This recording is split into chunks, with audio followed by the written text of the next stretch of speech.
Fala aí, pessoal, tranquilo? Vamos iniciar mais um giro ferroviário, né? Uma análise ferroviária da semana, aqui pela revista Ferrovia em Foco, ok?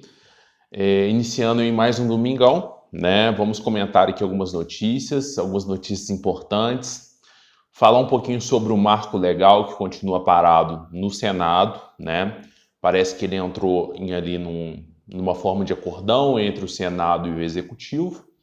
E, por enquanto, está parado, apesar de estar nas 35 itens de prioridade do governo, né?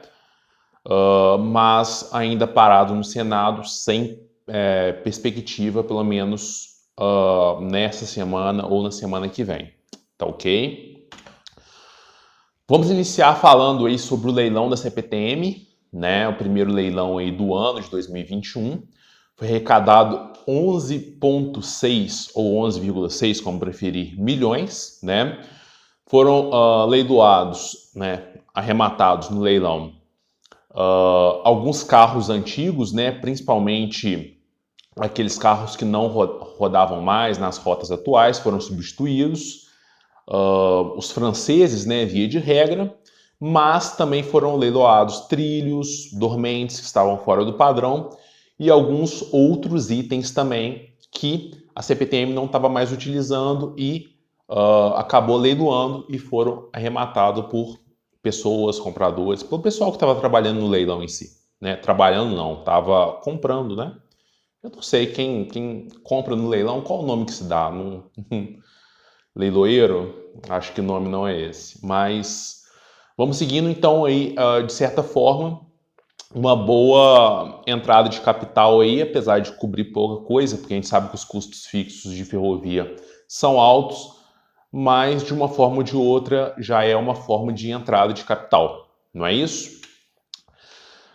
Falar sobre a Vale, um lucro aí bem expressivo no ano de 2020, né? Fez o fechamento, quase 5 bilhões de dólares, né? 4,88 bilhões, então um lucro altíssimo. O mercado, né, aqueles que trabalham com as ações da Vale, esperavam 6,5 bilhões, mas não foi atingido o que era o esperado, mas mesmo assim um lucro altíssimo. E contando com as despesas que a Vale teve no terceiro trimestre, referente à questão do ressarcimento do acidente ou da tragédia ocorrida em Brumadinho.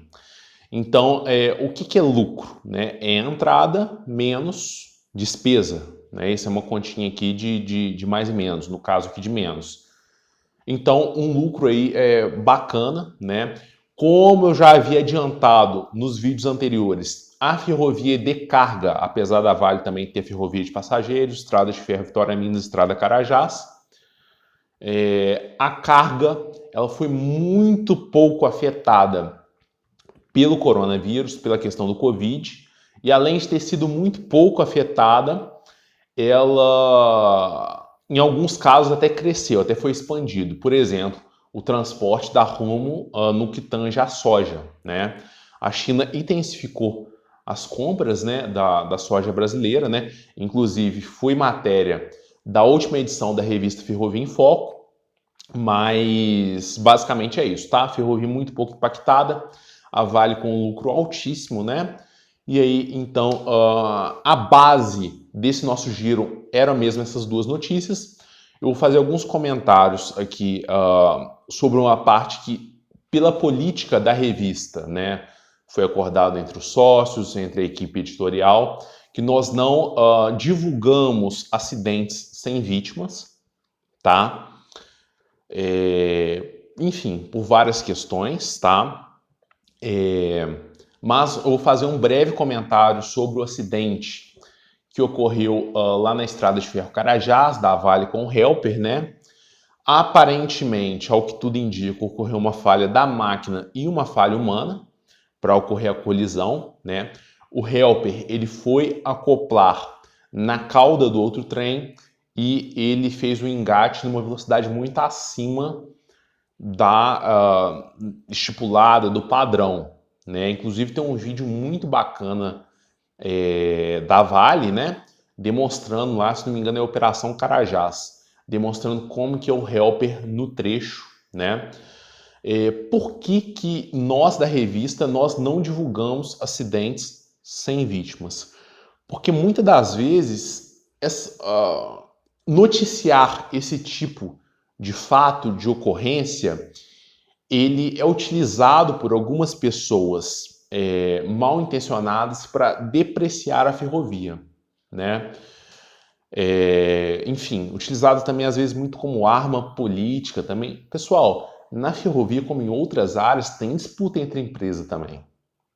Às vezes as pessoas acham que é só cooperação, não, tem disputa, tem empresa que quer ser melhor, quer apresentar um resultado melhor que a outra, né? Então nós preferimos não entrar nesse jogo e noticiar apenas assim grandes fatos, por exemplo, que ocorreu em Brumadinho, não tem como deixar de falar sobre, mas um descarrilamento, um abarroamento, uma coisa que ocorre que é, entre aspas, rotineira, nossa política é de não divulgação desses fatos, justamente por esses motivos que eu coloquei aqui agora.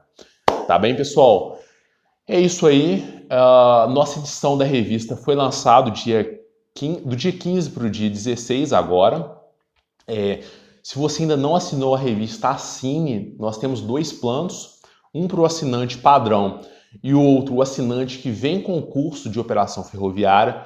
Vale muito a pena. Você, além de ter as notícias, as atualizações da revista, você ainda recebe um curso de formação, então assim, é útil ao agradável para você que está fazendo a sua graduação na área de ferrovia, de logística, pós-graduação, né, que agora está em alta esse MBA em engenharia ferroviária, né? Então, assim, vale muito a pena para quem está de fato interessado em ferrovia. Você que não é aquele funcionário padrão da empresa, bate cartão, sai. Mas aquele que quer aprofundamento, quer melhorar o seu conhecimento em ferrovia, e é lógico, quanto mais conhecimento você adquire, mais estágios você vai subindo na escadinha. Ok? Essa é a lógica do esforço, né? Pessoal, deixa o like, se inscreva, encaminhe o vídeo para aquele seu amigo, aquele seu conhecido, aquele seu familiar que gosta de ferrovia, quer estar sempre aí inteirado sobre as notícias e as atualizações do ramo ferroviário, seja no Brasil, seja no exterior. Beleza, pessoal? Basicamente é isso. Até semana que vem. Tchau!